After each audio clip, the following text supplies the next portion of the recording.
Bueno, pues de pequeño me gustaban leer libros, recuerdo que me gustaban libros que tenían como muchas texturas, ¿no? Esta idea de meterte dentro y de estar como en un mundo, observar un mundo muy de cerca. Recuerdo los libros de dinosaurios, de estos que hablaban también del mundo submarino, ¿no? De estos misterios. Y especialmente recuerdo un libro que se llama Sol Solet, del grupo de teatro de Los Comediants, que estaba por casa y era el tipo de libro que tenía una mezcla de... A mi hermana y a mí nos daba miedo, pero al mismo tiempo nos fascinaba, ¿no? Y porque era muy abierto a muchísimas interpretaciones y era el tipo de libro que realmente nos gustaba abrir y que realmente nos hacía estar ahí dentro, ¿no? Y olvidarnos de todo. Pues bueno, supongo que la publicidad me ayudó a la hora de conceptualizar, ¿no? de dar forma a las ideas y también esta idea en publicidad muchas veces para desarrollar la carpeta, ¿no? para crecer un poco tienes que presentarte a concursos, hacer piezas sí, para concursos publicitarios y en ilustración pensé que la manera de entrar podía ser también esa, ¿no?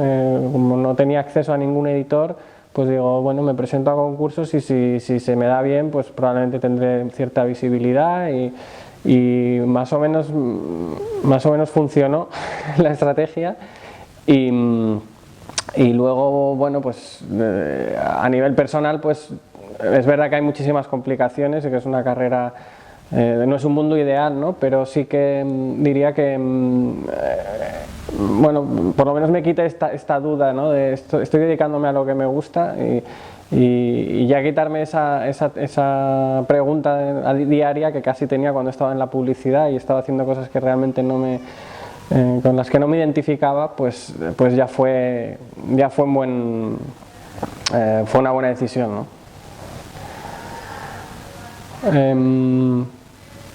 Bueno, claro, mis padres eran profesores de historia del arte, entonces yo esta idea de comunicar un poco el proceso me parece bastante natural, ¿no? Yo veía muchos museos con ellos y ellos me explicaban cómo funcionaban las obras de arte, por qué eran interesantes y cuando... Yo tengo la sensación de que la ilustración se hace, muchos llegamos a la ilustración sin una formación como muy académica, ¿no? Y un poco vamos haciendo lo que podemos y hay una idea de compartir todos estos procesos, ¿no? De esto cómo lo has hecho, esto cómo lo has solucionado tú, compartiendo con colegas, ¿no? Entonces, así es como vas haciendo el trabajo, ¿no? Compartiendo todo eso y yo cuando doy clase pues es verdad que es un cliché que lo dice todo el mundo, pero tienes la sensación de que realmente descubres más sobre tu trabajo, o sea, piensas que estás dando cosas a los demás, pero en esa reflexión que haces sobre tu trabajo y por qué lo haces, entiendes mucho de por qué, pues eso, de la manera, ¿no? que tienes de hacer. Entonces pues yo creo que eso es un poco o sea, realmente es útil, ¿no? Para el profesor, estás enseñando cosas, pero al mismo tiempo estás entendiendo por qué las haces.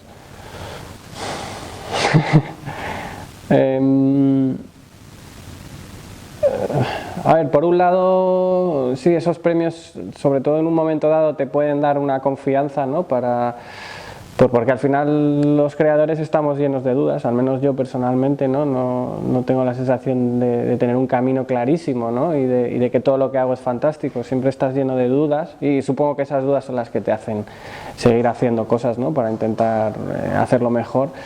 Entonces los premios por un lado te dan como esa credibilidad, más que respecto a los demás, como que te dices a ti mismo, oye, pues igual no lo estás haciendo tan bien, igual no solo le gusta a mi madre lo que hago, pero por otro lado también te generan como una inseguridad, ¿no? Decir, ahora tengo como que rayar a un nivel muy alto, ¿no? O sea, la autoexigencia es muy grande, ¿no?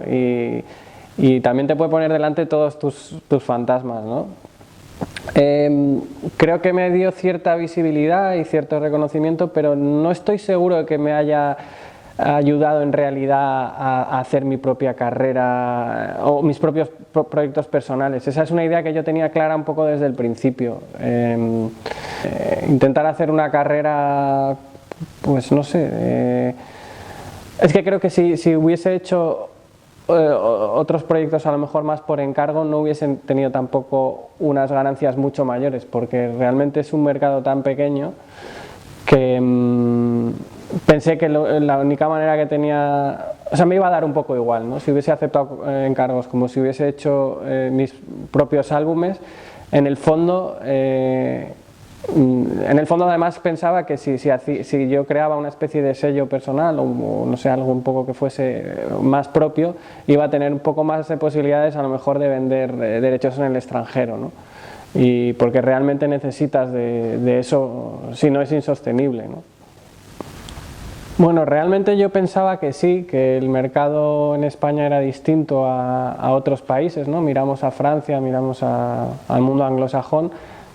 En realidad no es tan distinto, las tiradas son pequeñas, salvo el mundo anglosajón, que igual las tiradas son un poco mayores, pero te vas a Francia, te vas a, pues no sé, a Italia o incluso Portugal, las tiradas son menores que en España.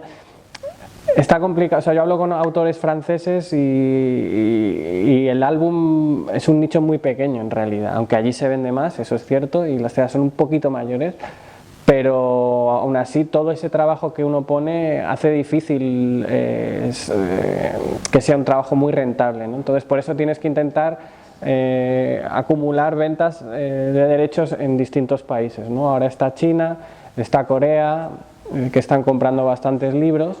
No es para tirar cohetes, pero digamos que no te quedas solamente con una tirada inicial de adelanto, que es lo que pasa muchas veces a los álbumes en España, que se hace una tirada y es raro que se vuelva a reimprimir, ¿no? O sea, tienes que tener esa suerte.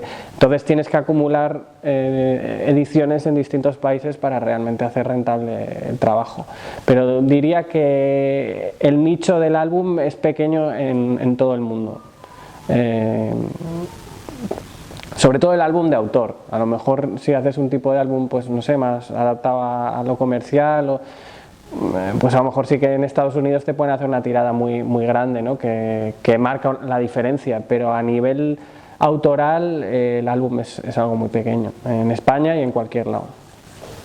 Bueno, el caso de Museum es un caso muy especial porque es un libro que, así como en el resto de álbumes que he hecho, la historia ha partido de mí o la he creado en conjunto con Carmen Chica, en este caso es una historia que me viene dada de Javier Sáez Castán, ¿no? Que es un autor al que yo pues, siempre he admirado de álbum y por circunstancias me propuso hacer un álbum que él tenía plenamente concebido, ¿no? Tenía hecho porque él es escritor pero también es ilustrador. Pero él tenía este álbum que lo tenía totalmente concebido en storyboard y lo que quería es que lo ilustrase otra persona porque él no se veía ejecutándolo, ¿no? Pero realmente estaba acabado, entonces yo tuve que trabajar sobre sus bocetos y llevarlos un poco a mi terreno. Y los hice sobre madera, que es un material que utilizo desde que hice la metamorfosis de Kafka con Astro Rey, porque bueno, por las texturas, por la irregularidad del trazo, es algo que da una calidez al acabado que me interesa. Y nada, lo interesante en este proceso es el hecho de haber trabajado sobre unos bocetos concebidos por otro ilustrador. Entonces eso hace que a priori parece sencillo, ¿no? Porque dices, bueno, ya tengo todo el trabajo hecho de composición y de planificación de muchas cosas, pero luego te pone en la piel de otro autor que concibe las cosas de una manera distinta a ti, ¿no? La angulación de los planos, no sé, mi universo por ejemplo es más plano que el de Javier Sáez Castán, ¿no? Que el suyo es más cinematográfico en ese sentido, las perspectivas son más realistas, entonces fue realmente un proceso en el que yo pensaba que a lo mejor no tenía tanto que aprender y ha sido todo lo contrario, ¿no? También es justo decir que para mí es un privilegio y un regalo, ¿no? que Javier me ofreciese hacer un libro con él, vamos, porque siempre admiré mucho su trabajo. Pues mira, precisamente las bibliotecas de Barcelona les tengo mucho, me siento como en casa, porque yo soy madrileño, pero cuando dejé la publicidad me vine a Barcelona, estuve en la EINA haciendo un posgrado de ilustración infantil y vivía en la zona de Sants y recuerdo pues que literalmente saqueaba las bibliotecas de álbumes ilustrados, vi muchísimo, o sea, lo veía todo, me sacaba los libros de 10 en 10 y pues la biblioteca de Sants o la que está en el parque de Miró, me parece, sí, enfrente de Montjuic, vamos, no sé cuántos libros pude sacar de ahí, pero pasaba horas ahí, ¿no? Pues tomando apuntes un poco sobre cómo se hacían los álbumes y es algo que tal vez en Madrid no hago, es verdad que estoy en otra etapa, ¿no? En aquel momento tenía que ver todos los libros que se habían hecho prácticamente y ahora pues ya te metes en un mundo más profesional y no tienes ese tiempo a lo mejor para rodearte de libros. Los ves en las ferias, ¿no? Pero realmente, pues no sé, las bibliotecas de Barcelona me gusta estar aquí, ¿no? Hablando por ese hecho que te cuento.